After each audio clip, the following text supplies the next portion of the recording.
Welcome back to another video of Math and Maths. And for this video I'm going to review some of the problems for Common Exam Sample 6 from 2013 and some problems from other exams for Common 3 because as you all know, due to the coronavirus outbreak, the exam is arranged in such a way that 50% of the questions are going to be on exam 2 material and the other 50% are going to be on exam 3 material. Nonetheless, the main focus will be on exam 2, and I'm going to choose a few questions to go over for this exam. So let's get going. And of course I have this shirt, okay, that I bought recently that have all of 4 Maxwell's equations. And for this review, we're only going to focus on the last equation, which is Ampere's law, right? But remember that we're not going to take into account Maxwell's addition. So it's just going to be this part, closed loop integral of b dot ds or b dot dl is equal to mu 0 times the enclosed charge.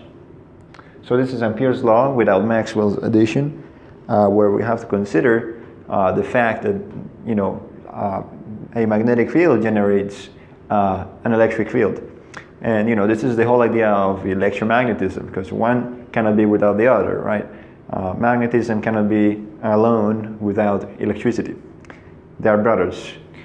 So for this problem, problem 1 from sample 6, common 2 from 2013 asks, okay, if you have 4 charges, right, on each corner.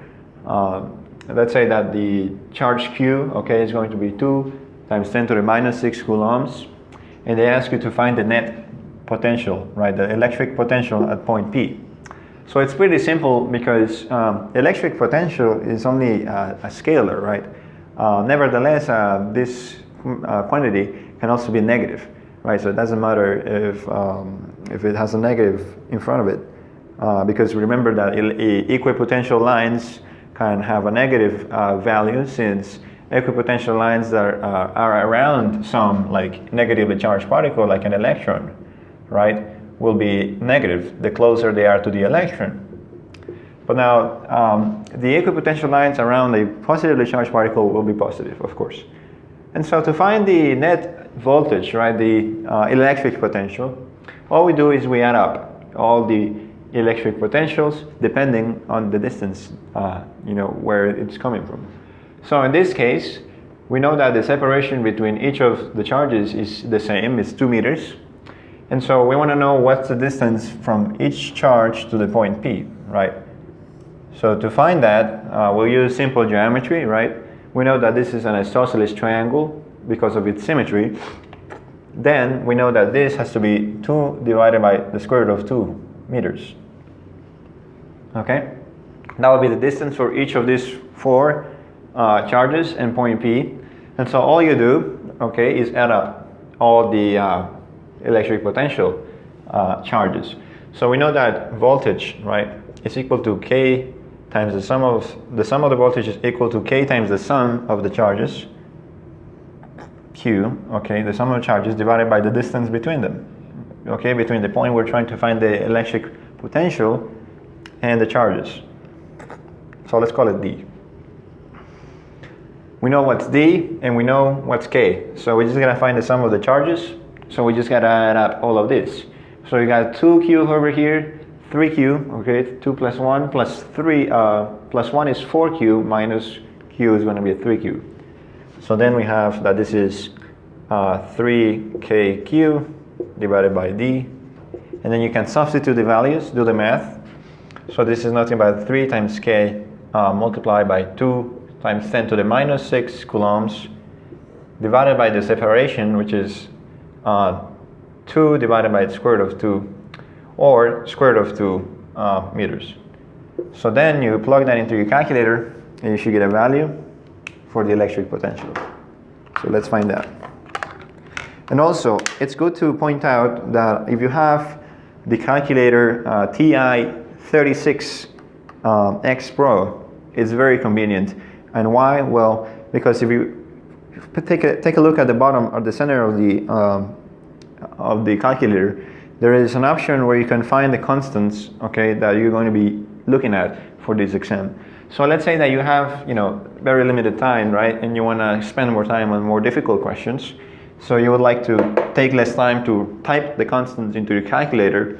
So what you want to do is you want to press second, right, and then press constants, and then you just look for, in this case, K is Coulomb's constant.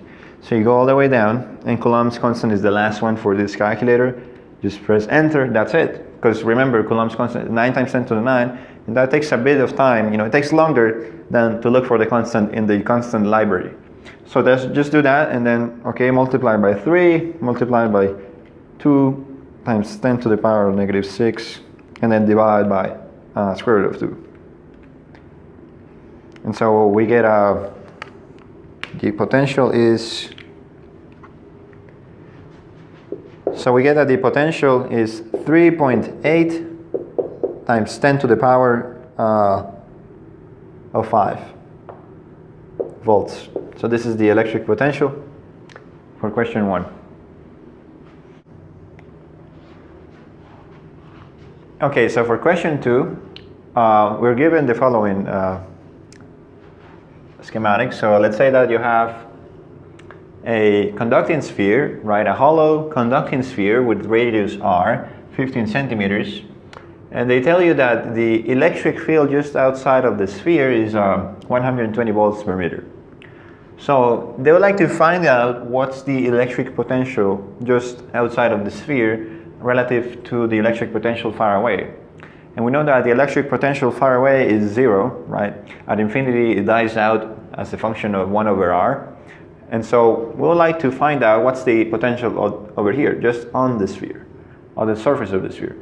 So we know that the definition of potential and electric potential is going to be, okay, so suppose we have a difference in potential from some point A, right? So let's say from point A, BA minus BB, so from point A to point B, is going to be equal to, okay, the negative integral of the electric field dotted with dl, okay, dl.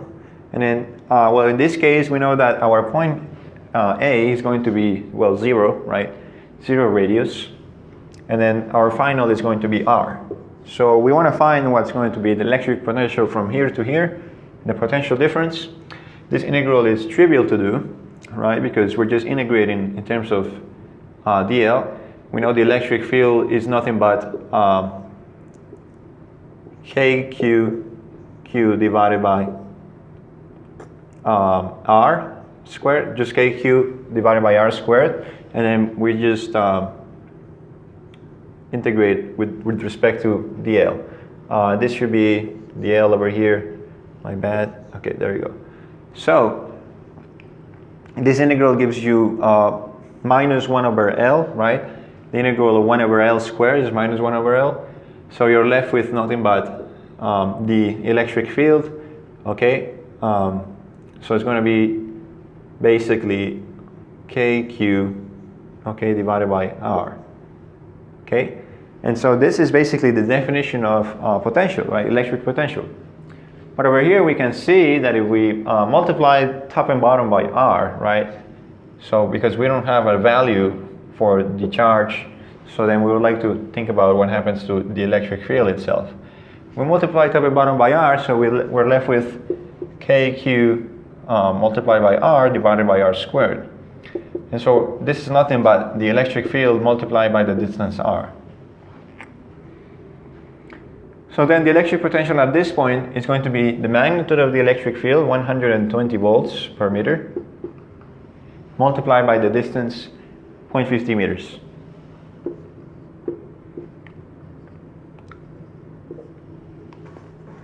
Okay, so you plug that into your calculator and you should get 18 volts.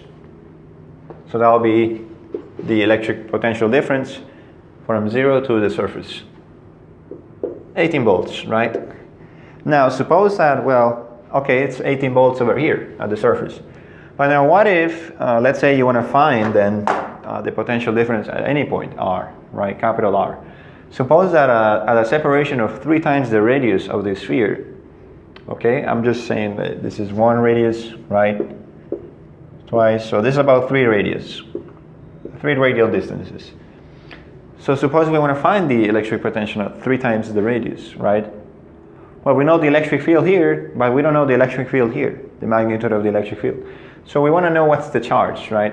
Because that's the only resort that we have once we're given the voltage. Well, we know the voltage already, right, at this point, at the surface, given the electric field and the distance. So we can find the charge from this. We say that then, so this is 3R, right? 3R. And so let's say that then, since the voltage is 18 volts, so V equals to KQ divided by R, or the distance D, right? So we have at this point 18 volts at 15 centimeters, right? So then we can say that, therefore, the charge Q, you know, of the entire sphere is going to be the voltage multiplied by the distance divided by the Coulomb constant K. So then that's going to be 18 volts multiplied by 15 centimeters or 15 meters, 0.15 meters, divided by Coulomb's constant. So then if we plug that value into our calculator, let's see what we get. So 18 times 0.15 divided by Coulomb's constant. And we get 3 times 10 to the negative 10 coulombs. So that's going to be the charge, 3.0 times 10 to the negative 10 coulombs. You could even call it, you know, if you go up 1, you could say it's 30 nanocoulombs, right? But now let's just keep it like that. So we know the charge, the enclosed charge, right? So you could, by, you know, by calculating the electric potential based on the charge, given the distance, you can find the voltage, the electric potential. You could even find the electric field using Gauss's law, right? If you have the distance, you know that the closed surface integral of E dot dA, right, is Q over epsilon 0. So using Gauss's law, you can find that, but you know, more fundamentally, Coulomb's law is what really can lead you to the answer more safely. So you know, based on that, you can find electric field, but for now, let's find electric potential. So all you do, okay, is you're going to substitute that by your values that you just found. So the charge is 3 times 10 to the negative 10 divided by the distance, which is 3 radii, and that's 0.15 meters. So let's see what's the voltage at that point. So we multiply the charge by Coulomb's constant, and then divided by the distance, just 3 times 0.15 meters. And then we get 6 volts. So at this point, okay, the voltage is 6 volts, okay? It makes sense, it's much less than at this point, okay? So, yeah. As you can see, it seems to be, okay, as the inverse, it falls off, well, I mean, it's clearly falls off as the inverse of R, of the distance. Okay, so next question. All right, so I'm skipping up to question 7. And so for this question, we're asked, okay, what is the maximum voltage that you can apply on this capacitor, right? So what's the maximum potential difference you can apply on the capacitor so that it doesn't break down, right? So the maximum potential difference, if you pass by that value, the capacitor will not last, okay, it's just going to break down. And then we're told that the surface area of the capacitor, okay, the parallel plate capacitor is 8 times 10 to the minus 4 meters squared. The capacitance is 2 nanofarads, and the maximum, okay, electric field is going to be 3 times 10 to the power of 6 volts per meter. Okay, so then from this we can easily find what's the maximum voltage, right? We know that from the previous problem we found that the maximum, well, just the voltage itself is just electric field times the distance, right? So we can say that the maximum voltage is equal to the maximum electric field times the distance d, the separation. But we don't quite yet know what's the separation. However, we can find it using these two parameters, the capacitance and the surface area, because we know what the definition of capacitance is. We know that capacitance is equal to epsilon zero, right?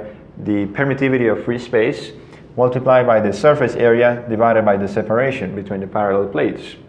And so then you substitute, well, you flip this capacitance and the distance, right, to solve for the distance. So D is going to be epsilon zero A divided by the capacitance.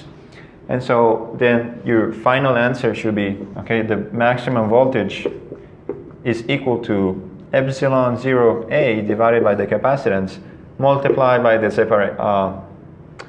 the electric field, yeah. Maximum electric field. Okay, so we substitute our values and we should get something like this. So epsilon zero, it's in your calculator if you have a TI-36X Pro. And so we get epsilon zero times surface area, which in this case is 8 times 10 to the minus 4 meters squared. And divided by the capacitance, which is 2 nanofarads. Remember that nano stands for 10 to the power of negative 9. So it's going to be 2 multiplied by 10 to the minus 9 farads. And of course, everything has to be multiplied by the maximum electric field, which is going to be 3 times 10 to the power of 6 volts per meter. We substitute those values into our calculator real quick. So let's see, constants, we go to constants and we find permittivity of free space, epsilon naught, multiplied by 8 times 10 to the power of minus 4. Okay. And then we multiply all of that by the maximum electric field, 3 times 10 to the power of 6, divided by the capacitance 2 times 10 to the minus 9. And so the final answer should be 10.6. Yeah. So V max is 10.6 volts. Okay, so for question 8, we're asked to find the separation between two parallel plate capacitors, which are circular, okay, with a radius of R, and R is 10 centimeters, right? This combination of parallel plate capacitor generates a capacitance of 40 picofarads. Okay, remember that you have to change your units over here. So 10 centimeters is the same as 0.1 meters, and 40 picofarads, right? Pico stands for times 10 to the minus 12, so it's 40 times 10 to the minus 12 farads. So then from this, it's pretty easy to find what's the distance. We know that the definition of capacitance C is nothing but epsilon zero, the permittivity of free space, times the surface area of one of the parallel plate capacitors, divided by the distance. So we find the distance, and so we get that the distance D is going to be epsilon zero A divided by the capacitance. And what's the surface area? Well, it's pretty simple since it's just a circular parallel plate capacitor. So then we get epsilon zero times the area, which is pi times the radius squared, divided by the capacitance. We substitute those values, so we get the epsilon zero times the area, okay, which is pi, times the radius, which is 0.1 squared, divided by the capacitance, 40 times 10 to the minus 12 farads. So let's plug those values into our calculator. We go to constants, permittivity of free space times pi times 0.1 squared, and then divided by 40 times 10 to the minus 12. And we get that this is going to be 1, 2, 3, so it's going to be 6.9 millimeters.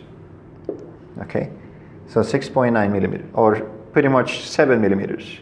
Okay, 7 millimeters. 7 millimeters. Okay. Okay, so for this question, question 9 from exam 2, sample 6, we see that we have a circuit with a combination of different capacitors with different capacitance, and with some voltage, right, V0, which is 45 volts in this case. We're given the respective values for each capacitance, C1, C2, C3, and C4, and we're asked to find what's the energy stored, right? So we want to find the energy stored on capacitor 4, on this capacitor over here. So what is the energy stored in this capacitor? Okay, after a long time. And so what we're going to do is first find what it means by the energy of the capacitor. So we know that the charge stored in the capacitor, well, is going to be the equivalent charge, right? So this is going to be Q equivalent, or Q4 in this case, we can call it Q4. This is going to be the charge on the capacitor, right, Q4. And we know that from the definition of charge, right, we know that's equal to the capacitance, in this case C4, times the voltage, V0. So this is going to be the charge stored in the capacitor. We want to find how much it takes, right, for the voltage to take those charge for the electric field to do work on these charges, to bring it, okay, from the positive plate. So what's going to happen is the charges are going to go from the positive plate to the negative plate, okay, through the electric field. So we want to find what's going to be the work needed to store that energy in the capacitor. Okay, these charges are going to they're going to create some electric field, and so this, of course, is going to store energy. So from the definition of work, okay, we say that the work is going to be, well, we know that this is going to be the charge, right, Q, okay, times delta V. And why is it Q times delta V? Well, because work is, in this case, is going to be potential energy, right? Potential energy, we say that potential energy is KQ, Q divided by the distance R, right? And now, since potential energy is in this configuration, right, then Q delta V, okay, Q delta V will solve into KQQ divided by R, right? Because remember, the voltage is only KQ divided by R, and so if we multiply by another Q, then we get potential energy, right? So, but now, what if this is an infinitesimal value, right? So if we talk about infinitesimal terms, right, so work is equal to change in energy, which is the energy stored in the capacitor, C4, it's going to be, suppose this is an infinitesimal, okay, change as well. So du C4 is equal to Q dV, okay? And so we integrate both sides to find what's the potential energy. So the energy stored in capacitor C4 is equal to the integral from 0 to V, some voltage V0, in this case is the voltage applied in the circuit, V0, of this quantity Q dV. This integral is pretty trivial to do, so we say that this is going to be Q, okay, multiplied by V0. Okay? Oh, excuse me, I forgot here that in this case the charge, okay, is going to be defined, right, from the capacitor. The charge is going to be CV, right? So then this is equal to the integral from 0 to V0 of CV, okay, of d times dV. So then from this we get that the potential energy, okay, is equal to, well, the integral of V dV is going to be 1/2 V squared, okay, times C, and then we're going to go from 0 to V0, so it's 1/2 V0 squared times the capacitance, right? But of course we would like to have this in terms of the charge, right? Because we only know what, well, we can find what's the charge once we find the equivalent capacitance. And so we can change this a little bit, right? We know the capacitance over here, okay, the capacitance is going to be Q divided by V0, right? So Q divided by 0, or V is equal to Q divided by C. So if we let V0 equal to Q C4 divided by C4, then we're going to get that value, and it's going to be something like this. It's going to be Q squared, okay, of C4 divided by 2 times the capacitance on C4.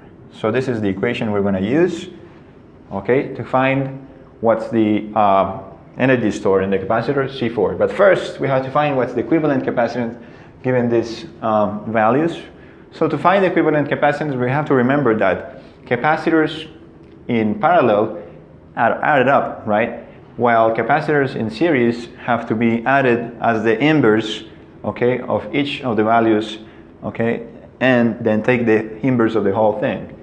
So what do I mean by that? Well, we have to say that 1 over the capacitance equivalent, okay, inverse, is going to be the sum, okay, of all of these. So first of all, we know that these two are added, right, because they're in parallel. So we have to say that 1 over C1 plus, okay, 1 over C2 plus C3, and then we're going to add the inverse of the last one, which is 1 over C4. Okay, and then we take the inverse of that. So we find the common denominators over here, and so we know that the inverse of the equivalent capacitance is equal to, well, over here we have to multiply by C4, okay, times C2 plus C3. And we divide by C1, right? So C1 multiplied, well, we have to divide by the product of all of them. So C1 times C2 plus C3 times C4. Okay, then we add that plus C1, okay, multiply by, in this case, so we're trying to do this one, C1 times C4 plus C1 times C2 plus C3. So this is the equivalence capacitance. We reverse this. So the equivalent capacitance, okay, is going to be C1, C4 times C2 plus C3 divided by, okay, the sum of all of these. So it's going to be C4 times C2 plus C3, okay, plus C1, C4 plus C1, C2 plus C3. So let's put that in our calculator and let's see what we get.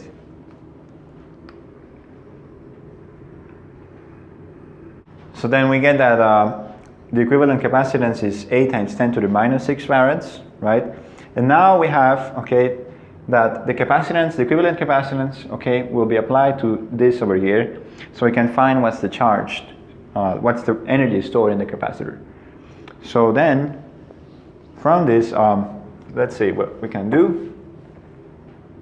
So we already have the equation for the energy stored in the capacitor. So we can use that, okay, to find the final answer.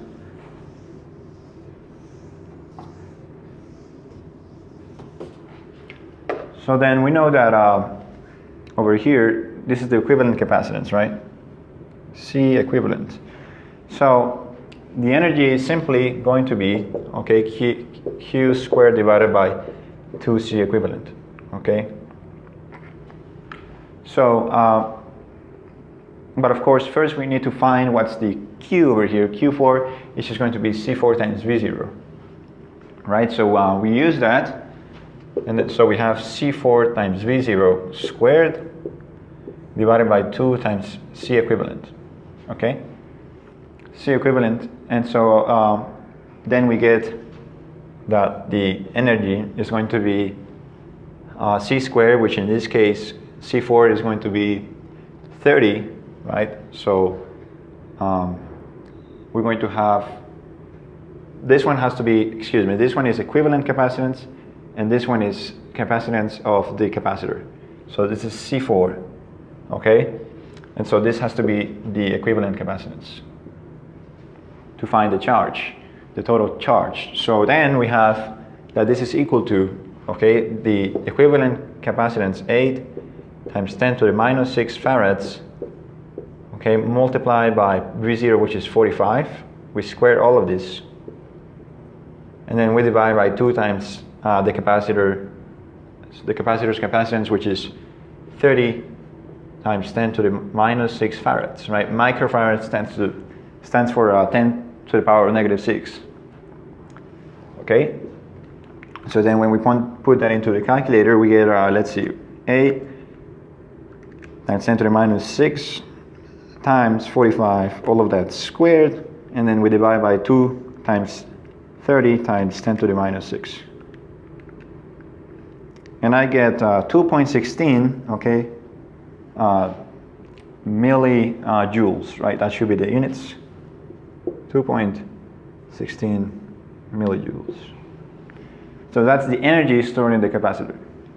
Okay, so for problem 10, we're told that we have a 10-meter long aluminum wire which carries a current of 5 amps. Okay, so then we have to have some sort of battery, right, to which it's connected. So let's say this is the positive and this is the negative pole, right, the negative diode. So then we have that the resistivity, okay, of the aluminum wire is going to be 2.75 times 10 to the minus 8 ohms meters, and the radius of the wire is going to be 0.4 millimeters.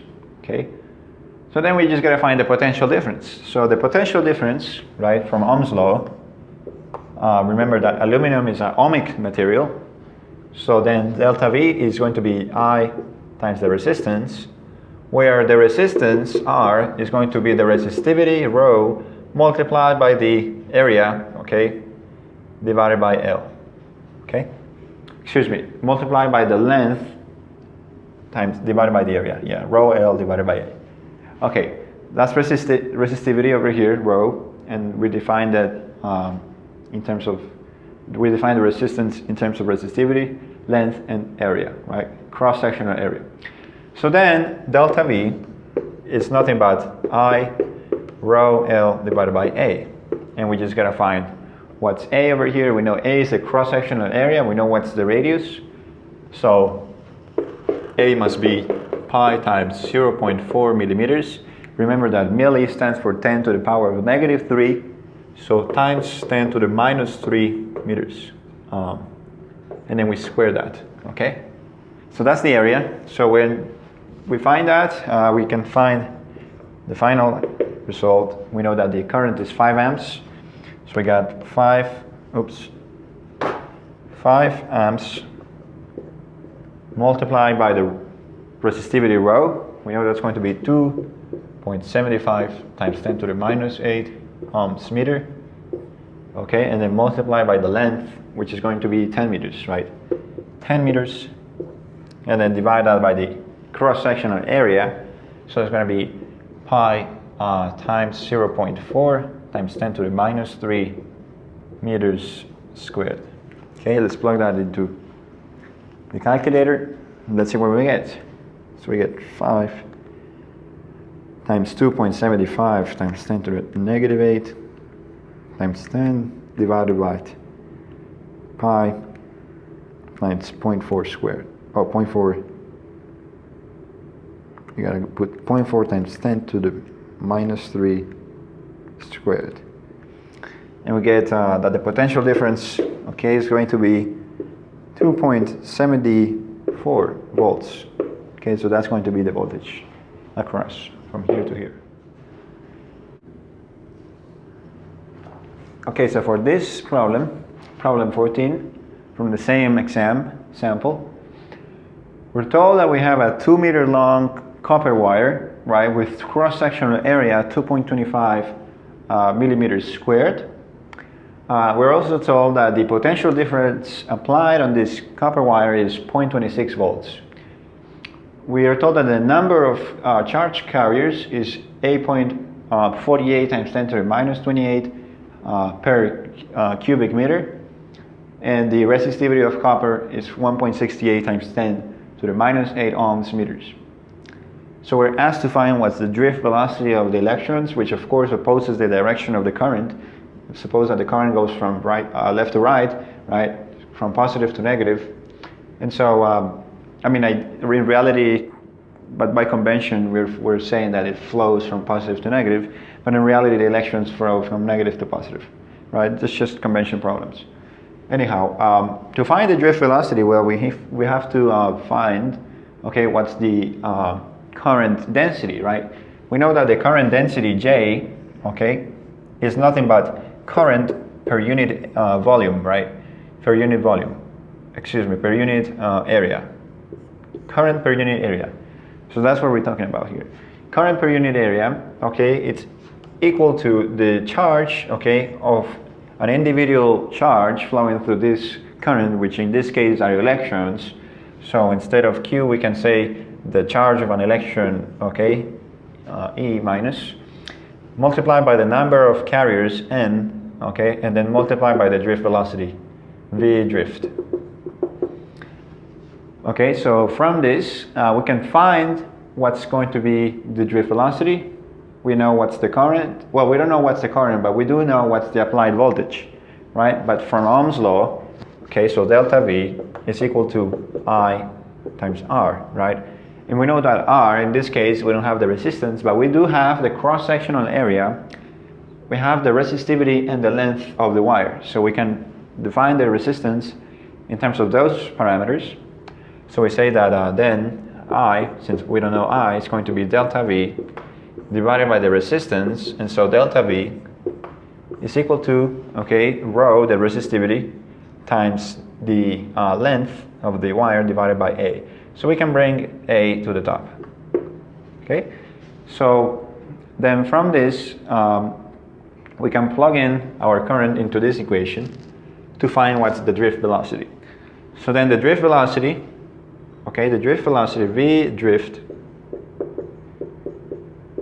is going to be equal to the current, which in this case is the voltage, times the area, cross-sectional area, divided by rho L. Okay, and then we're also dividing that by the area, so areas cancel out. And we're going to divide also by the charge of the electron and the number of carriers. Okay, so this is the drift velocity. So then we're going to have the voltage, which is 0.26 volts, divided by the resistivity, so 1.68 times 10 to the minus 8 ohms meter, and we're also multiplying by the length, 10 meters, times the charge of an electron. The charge of an electron is actually registered in the list of constants in this calculator, TI-36X Pro. Okay, and finally we multiply by n, which is the number of carriers. We already have that number, so it's going to be 8.48 times 10 to the minus 28 inverse cube meters. So then let's plug that into the calculator. Let's see what we get.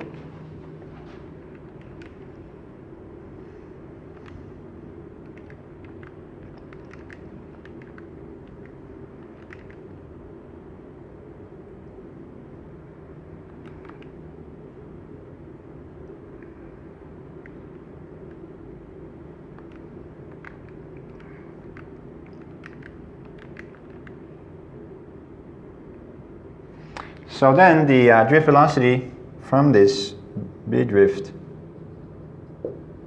is going to be equal, okay, according to our calculations. Okay, my bad. Again, there's another mistake over here.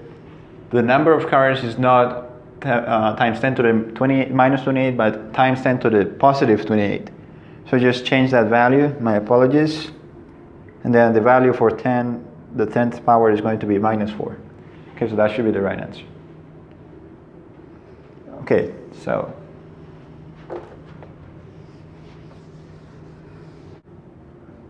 I'm going to derive, okay, we're going to talk about the equations that we can get from Kirchhoff's voltage loop rule in a charging capacitor and also a discharging capacitor, right? So this is what we call the phase growth and the decay of a capacitor with a resistor. So we call that an RC circuit. So first of all, suppose that we have, right? Let's suppose that we have a circuit over here with some capacitor, okay, with capacitance C, right? And then we're going to connect it to a resistor with resistance R, okay? all of that is going to be connected by a power supply, okay, over here. Okay, so then we're going to, but first of all, let's think about what will happen if we have two different cases. So one of them will be with the power supply, and the other one will be with no power supply, right? So then over here, we're going to have a switch, right? So we're going to connect this to some power supply. So let's see how I can draw this over here. Let's see. This is plus, this is minus, and here we have the end of the switch.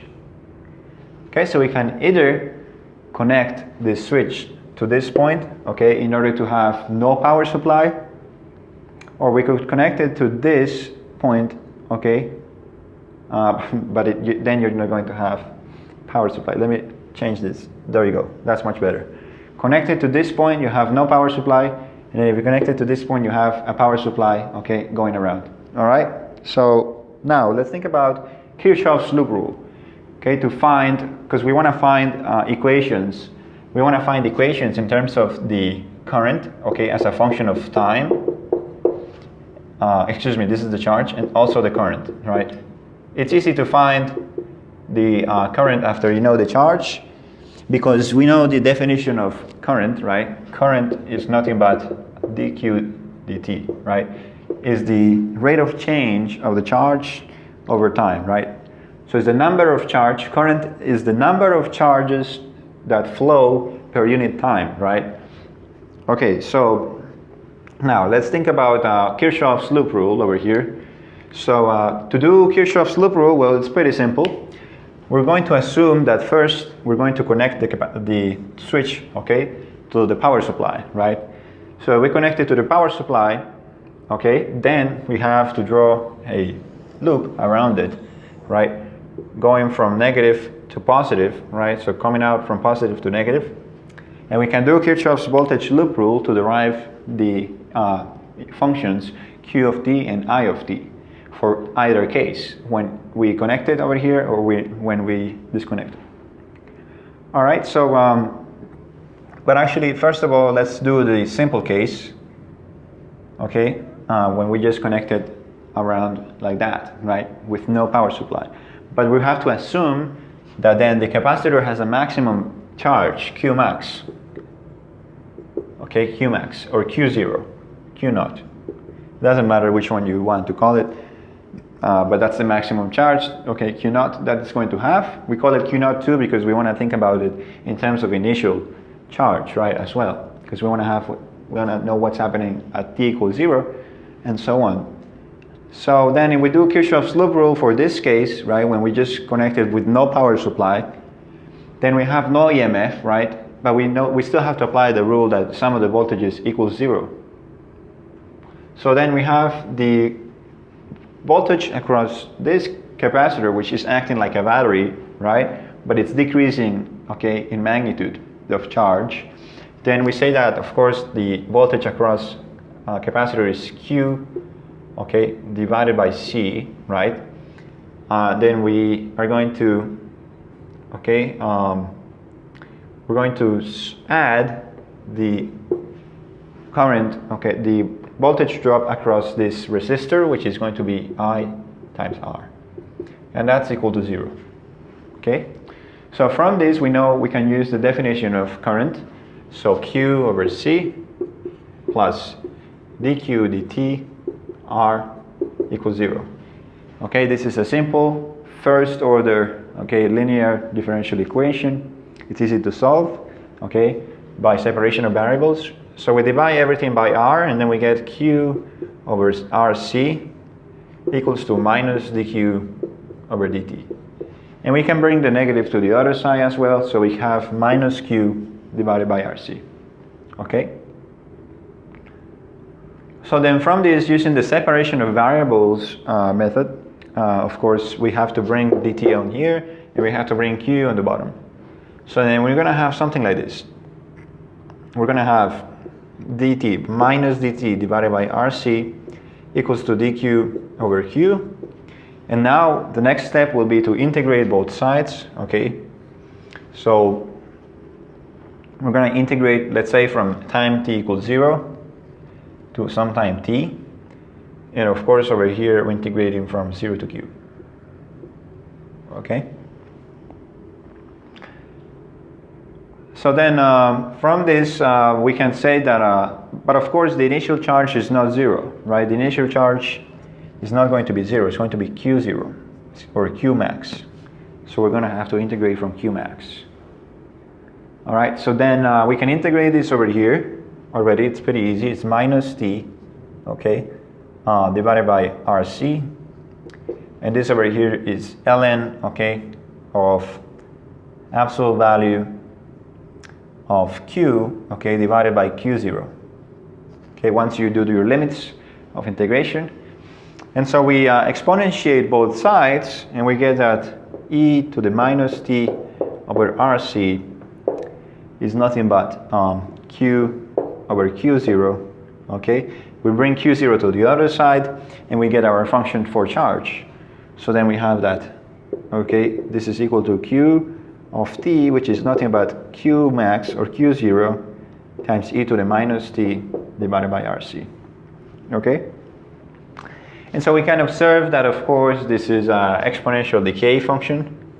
So our function is going to fall from a maximum q0, okay, as a function of e to the minus t. And of course, you have already learned that RC, the product of the resistance times the capacitance, is a time constant, right? Because these units over here must be, okay, in terms of nothing, right? This has to be unitless. So seconds over seconds is nothing, right? It's just unitless. And we're left with just coulombs on each side. So this is the equation for, using Kirchhoff's loop rule for no voltage source, okay? But now, let's think about what happens if you differentiate both sides, right? In order to find what's the current, okay? To find the current, it's pretty simple. So what we do is we take the derivative of both sides. Okay, so then we have dq dt, which is I of t, equals to d over dt of this. And if you use the chain rule, you get that this is minus 1 over 1 over RC, which is RC times Q0, okay, multiplied by e to the minus t divided by RC. Okay, so then from here you can notice that okay, RC is, well, it's just the times constant, right? But then what is going to be C times Q? Okay, C times Q over here, because we want to have this in terms of the initial current. We want to know what's going to happen with the initial current, right? So let's see. Well, QC, well, CV is going to be the charge, right? CV. So then from this we can say that Q, okay, is, well, CV, but then you have C squared V, right? I mean, this is just the equation that you get from that, right? However, if we were to, change this into what would be, okay, oh, excuse me, this is, I'm trying to integrate, but we're actually differentiating, right? So this is, my apologies, I forgot how to differentiate already. This is RC. Okay, so then, like we said before, RC is a time constant, right? So if RC is a time constant, then Q0 is in coulombs, RC is in seconds. So coulombs over second gives you what? Gives you current, right? So then from this, we say that the current, okay, I of t is equal to minus, okay, I0 times e to the minus t over RC. And that will be the equation for current based on that, right?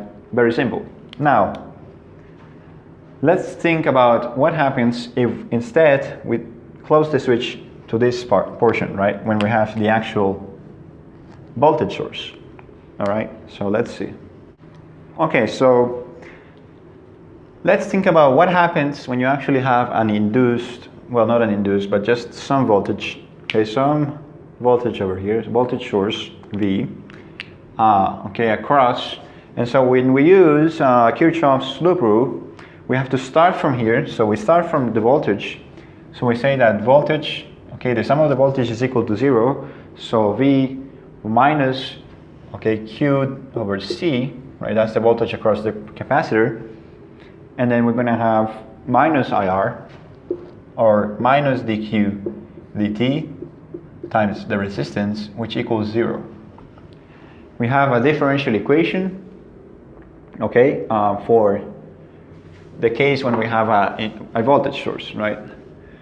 But now, what is going to be the initial condition, right? So the initial conditions for charge over here is that there's no charge.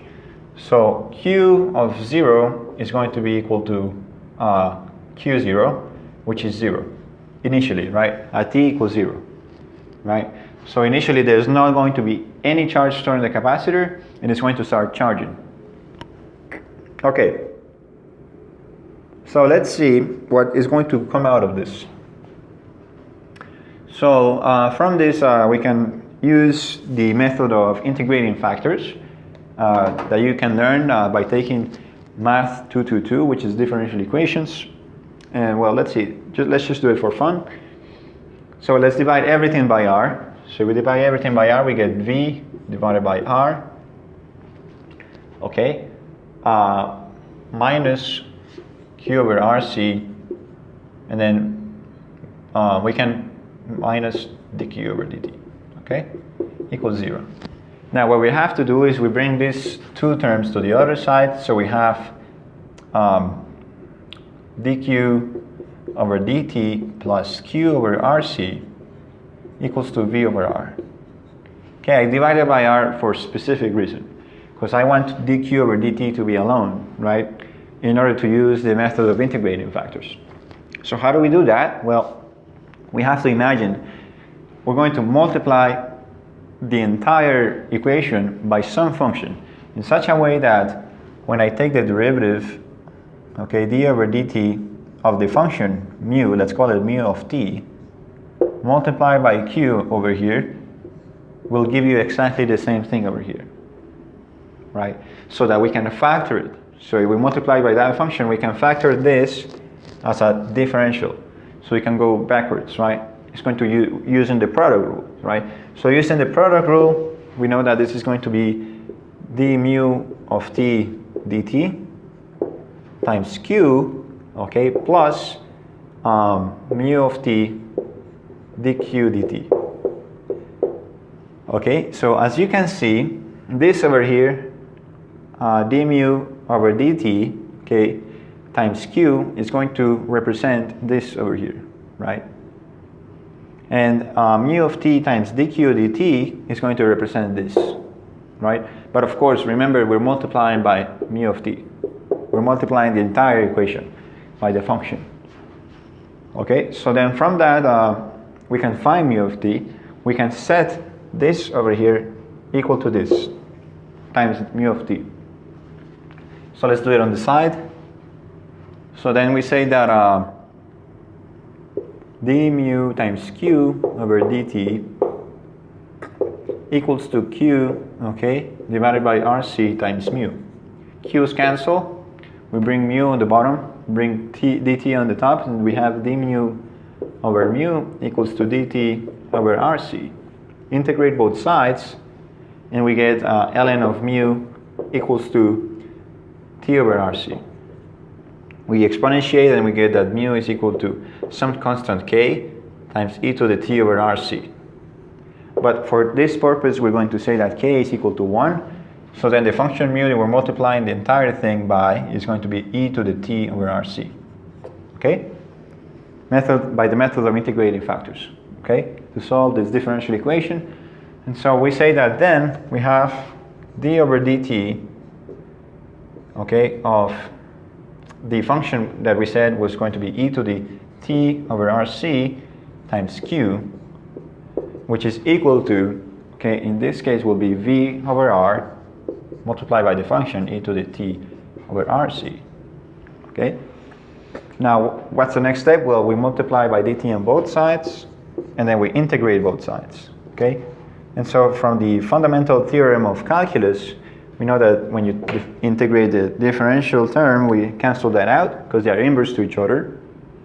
So this is left as e to the t over rc times q, which is equal to the integral of this.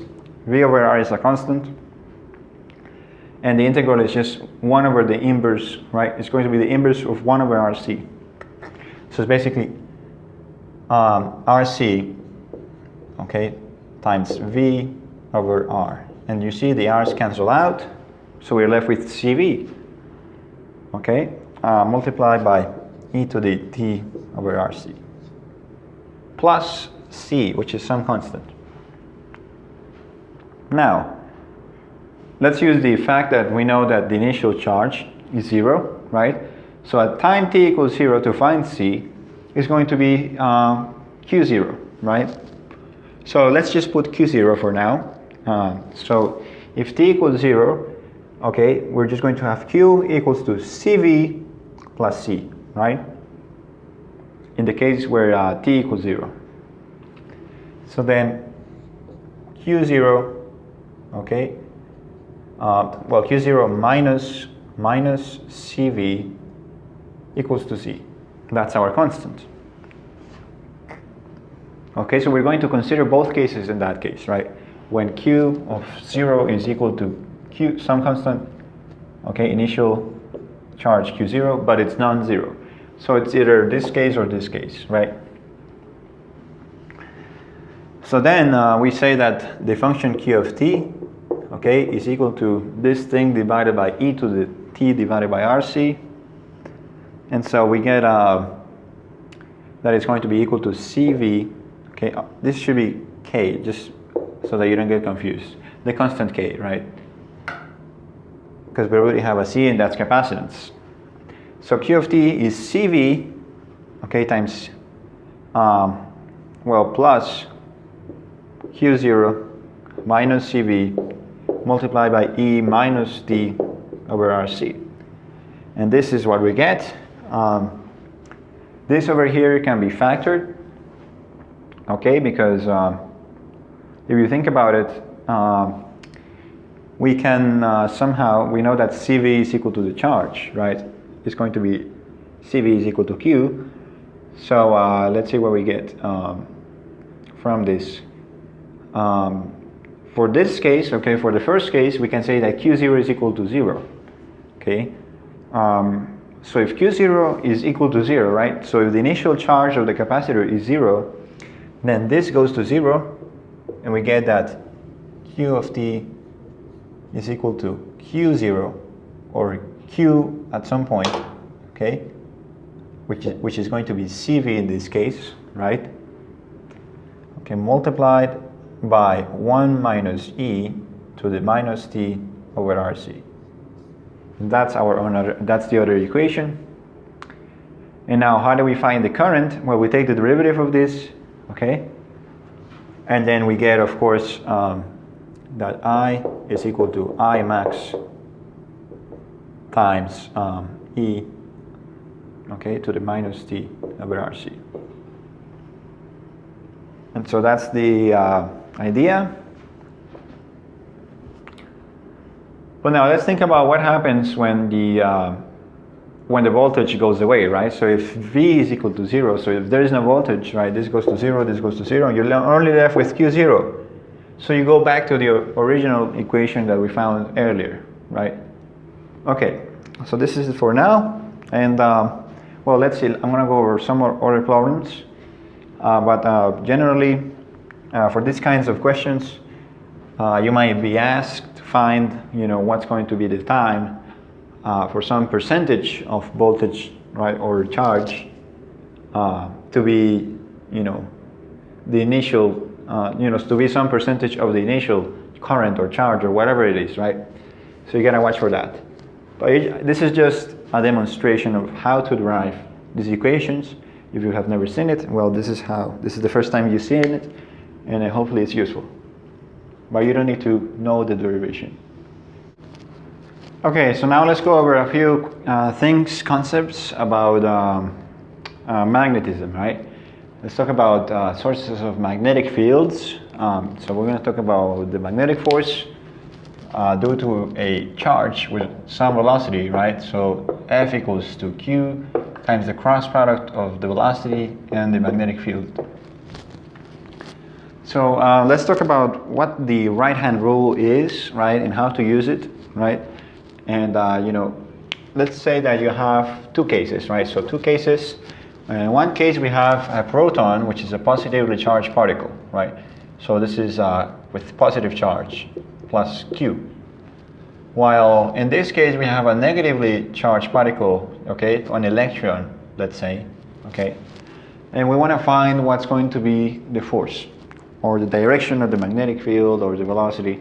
Okay, it depends on which parameters they give you, right? They could give you two of them, and then they might ask you to find the other.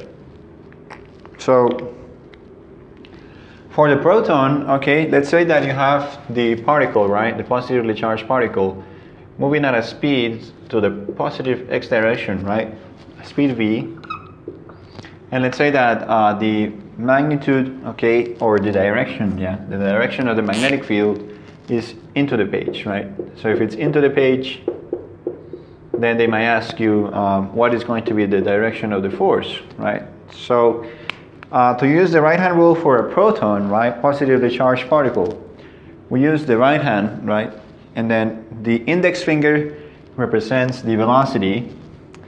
The four fingers, okay, well, the three fingers that are left, right, you want to make sure it's always perpendicular to each other, right? The index finger is perpendicular to these three fingers, and these three fingers are perpendicular to the thumb, and the thumb is perpendicular to the index finger. They're all perpendicular to each other. So the index finger is the velocity, the three fingers is the magnetic field, and the thumb is going to be the direction of the force. So if we align this like that, right, the magnetic field goes into the page, the velocity goes that way, so the force must go up. So then we say that the force goes in the positive y direction. But now, what happens when we have the case of the electron, right? So we have the electron with negative charge moving in the same direction, right? Let's say it's moving in the same direction, but with the same direction of the magnetic field. Okay, so same thing. You could use the right hand, right? The right hand, but I recommend to use the left hand for electrons. Left hand for electrons, right hand for protons or positive charges. Okay, and that's because of the negative sign, right? And the direction reverses. So if you use your left hand, that's automatic. So let's find what's the direction of the force. Well, magnetic field goes into the page, velocity goes to the right, so force goes down. And that is right? It's basically inverse, it's in the opposite direction to that. Or you could just use the right hand rule for electrons too, but you have to remember that of the negative sign in the charge, right? So you get up, but then you have to reverse it, right, because of the negative charge. So I recommend using left hand for negative charges, right hand for positive charges.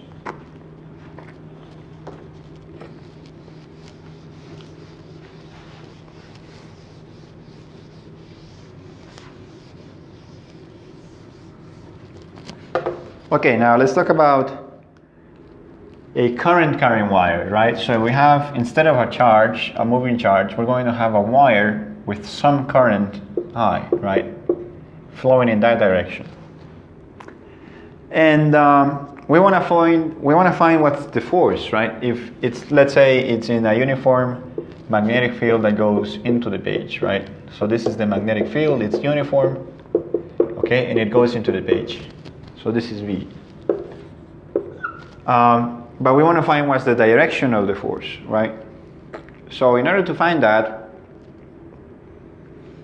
we have to, okay, say that, well, the force in this case is going to be the current, right, times the cross product of the length of the wire, okay, and the magnetic field. Where this L is basically, okay, the length, but it also represents the direction, okay, of the current. Now for this one, you only have to use your right hand, okay, to find which is the direction of the force. So if the current goes to the right and the magnetic field goes into the page, well, the force in the entire wire will go up, right? That will be the force on the wire. Okay, and well, usually the flow, okay, of particles in a wire is usually electrons, right?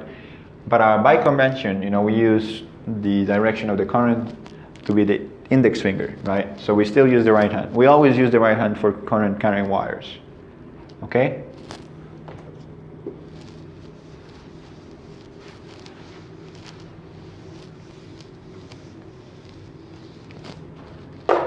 And now let's talk about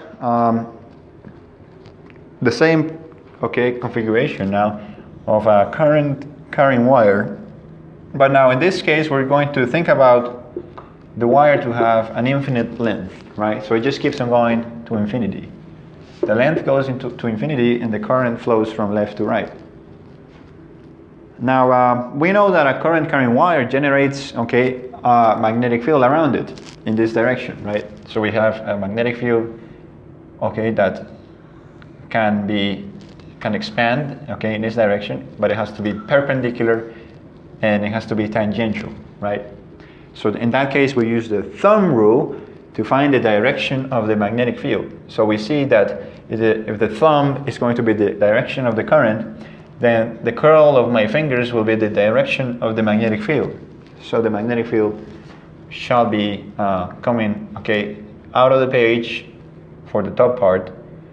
So this is out of the page, right? And then for the lower part, we see that it goes into the page. So it's kind of difficult to visualize three-dimensional shapes, but we get the idea, right? Now, it's not uniform, right? The magnetic field is not uniform everywhere. It's going to decrease as a function of r cubed. Well, r squared in reality. But that depends, or does it, right? Because we have to use a special law, Biot-Savart Law. If we use Biot-Savart Law, we can find the magnitude of the magnetic field at any point, due to a long wire. And how do we do that? Well, let me show you what's going to be the magnetic field due to Biot-Savart Law and Ampere's law, which is the last one of Maxwell's equations, without Maxwell's addition, of course. Because Maxwell's equation, of Ampere's law is much easier to use in order to find what's the magnitude of the magnetic field. It's much easier than Biot-Savart Law. Biot-Savart Law is complex, however, it's precise. Nonetheless, let's see how we can use Ampere's law. For Ampere's law, we can look at the wire, to be in a cross-sectional area, perspective. So suppose that we're going to take the wire and we're going to bring it like that so that we have the wire, and the current is coming out of the page, right? So this is the current I, right? So to use Biot-Savart law, Ampere's law, we draw what we call an Amperian loop, an imaginary loop, an imaginary Amperian loop around the wire, the cross-section of the wire. And we're going to say that this loop has some radius of r, right? We're going to call it r, little r, to find, let's say, the magnetic field at this point, at this point, at this point, at this point. And we can easily find that. We already know the direction of the magnetic field. We use the thumb rule. Since the current comes out of the page, if I curl my fingers, we see that the magnetic field goes in the counterclockwise direction, right? So magnetic field is tangential over here, and so on. So it's going in the counterclockwise direction. And so to use Ampere's law, well, we say that the closed loop integral of B dot dl is equal to mu zero, which is the permeability of free space, times the enclosed current. And what I mean by the enclosed current is the current that is enclosed in the loop of wire, in the loop that is imaginary, right? This is not a loop of wire. This is an imaginary Amperian loop. So the magnetic field at this point, in the loop is the same everywhere in the loop, right? The magnitude is the same. We can bring that out of the integral. So we can have B integral of dl equals mu zero I enclosed. And integral of dl is just a line integral. So we want to find what's the distance covered, by the magnetic field. And we see that it's just the circumference, right? Which is 2 pi times the radius. So V times 2 pi r equals mu 0 I enclosed. So then we have that the magnetic field due to a wire at any point, okay, on a distance r from the center of the wire is going to be mu 0 I divided by 2 pi times the distance r. Okay, very easy, right? That was not too hard to derive. And now I'm going to prove you that Biot-Savart law works the same way, but it's a little bit longer to derive, right? So, okay, so for Biot-Savart law, we have to be more specific, and it's a little tedious, but it's fun. So let's think about, okay, what Biot-Savart law is, right? The definition of Biot-Savart law is dB, okay, the infinitesimal contribution of the magnetic field dB is equal to mu 0 divided by 4 pi times the current times the cross product of the vector dl, okay, which is just an infinitesimal vector for the length of the wire, okay, and it also represents the direction of the current. We're going to do the cross product with r hat, okay, divided by the cubed of the distance. What do I mean by that? Well, let's say we want to find the magnetic field magnitude at this point P, right? And let's say that we're looking at the infinitesimal section dl of the wire, which is over here. This is dl, okay? Well, let's actually put it over here. This is dl, okay? And the direction of the current is going that way, right? Now, r is the distance from dl, okay, and that point that we want to find the magnetic field from, right? So this is going to be r. And of course, r hat, which is the unit vector, points from dl, okay, in the direction of p. So this is going to be the unit vector r hat, pointing from dl to p, okay? Now, since we said that this over here from Ampere's law, capital R is the distance from the center of the wire to the Amperian loop, then we're going to call this the same thing, right? This is going to be the distance from the loop, excuse me, from the wire to the point P. So let's just call it capital R for now. Now this distance over here, okay, is just going to be L, okay? That's just going to be the length, okay, of that wire from here to here. And we want to find the contribution of the magnetic field if you add up all these lengths, okay, from 0 to L, right? But of course, we're thinking about an infinitely long wire. So it's from negative infinity to infinity. Now, remember that the cross product of dl and r hat, okay, so the cross product of dl and r hat is nothing but dl sinus of theta, because the magnitude of r hat is just 1, and of course the angle will be over here.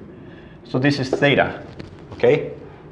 And what is sine of theta? Okay, sine of theta over here is opposite over hypotenuse, which is capital R divided by little r.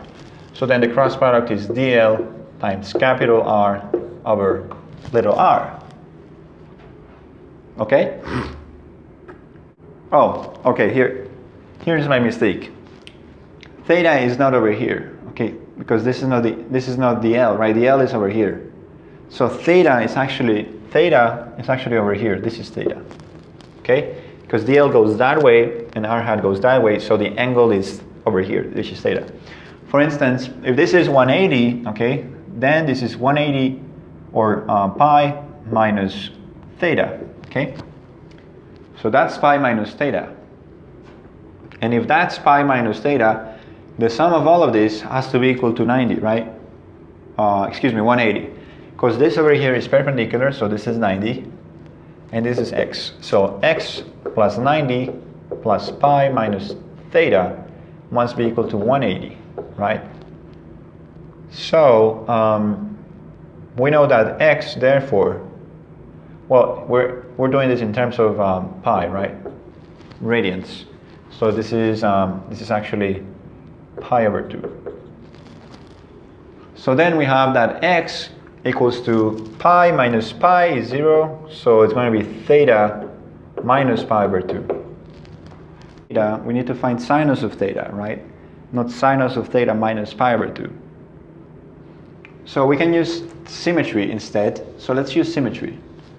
And instead we say that, okay, this over here will be dl, right? So this is dl, okay, this is theta, because then r hat will be in this direction. This is r hat. So then sine of theta will be r divided by little r. Okay, so if that's the case, then things should be easier, right? So then this value, okay, this value, which is dl cross r hat, okay, should give you capital R. So it's going to be dl times sine theta, right? And sine theta is going to give you capital R divided by r. Yeah, so that's right, absolutely. But remember what the definition of r here using Pythagorean theorem will be, right? So in that case, we get that dl sine theta equals dl r divided by the square root of r squared plus l squared. Okay? So then we can substitute that over here, and we say that dB, so I made a little mistake over here. The definition of Biot-Savart Law is not as an inverse cube of the distance, it's inverse squared. So this over here is 1 over r squared, right? And so instead of having a square over here, okay, we're going to have simply r squared plus l squared, right? Because that will be the equivalent of r squared using Pythagorean theorem. So then from that, we can easily merge these two together, and we say that dB equals to mu 0 I, okay, divided by 4 pi times, we can integrate both sides already, okay, this is times r.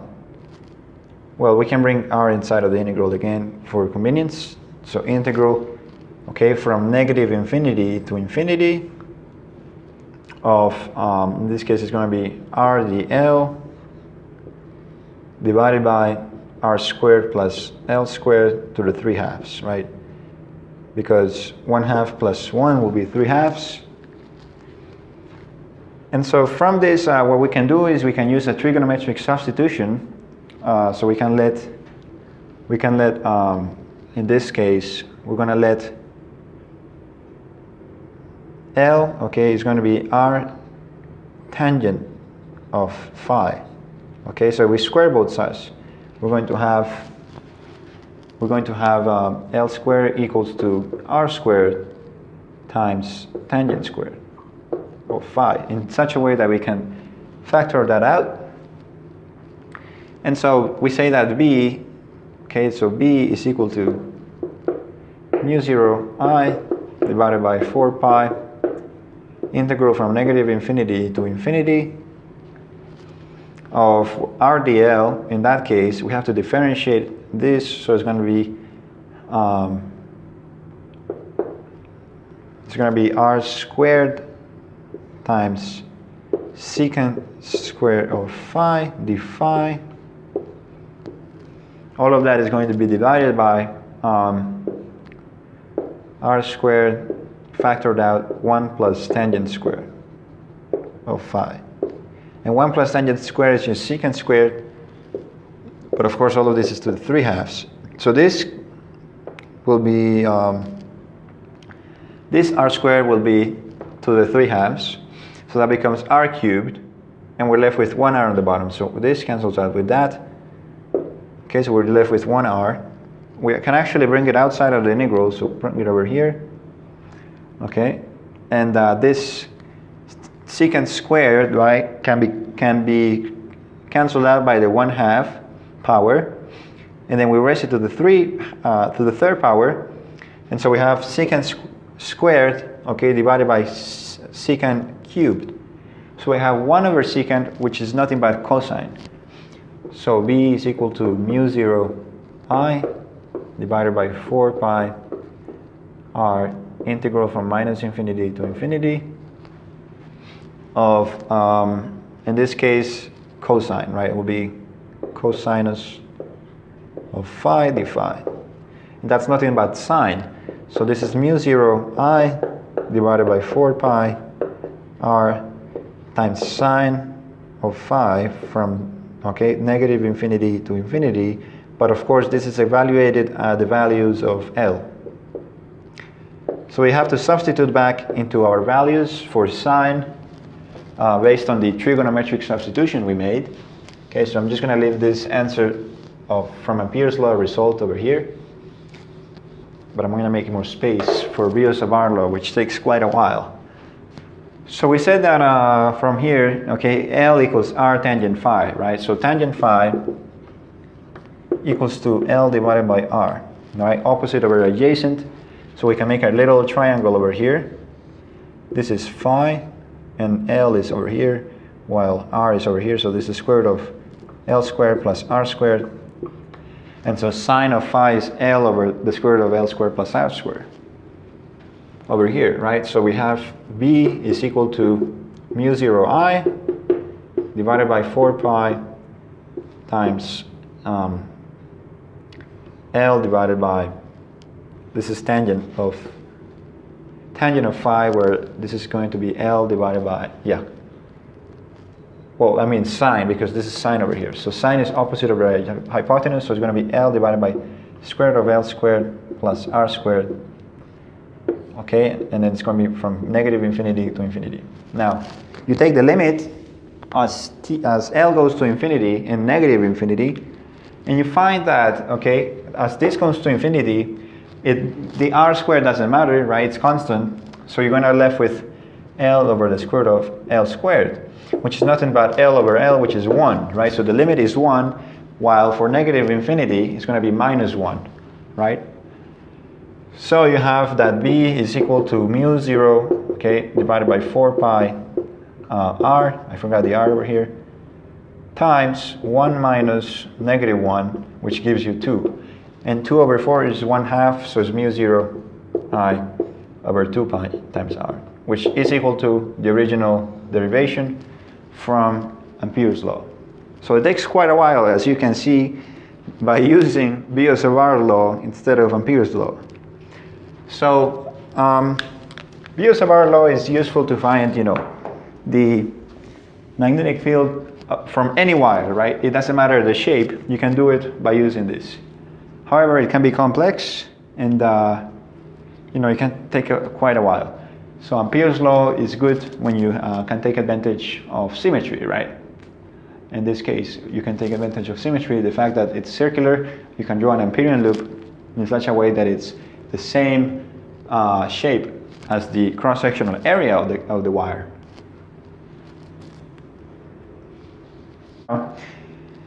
Let's talk about another one of the equations that's on the formula sheet, okay? That, it's the general case, okay? So in the formula sheet, they will show you that the magnetic field due to a wire, right? A straight wire,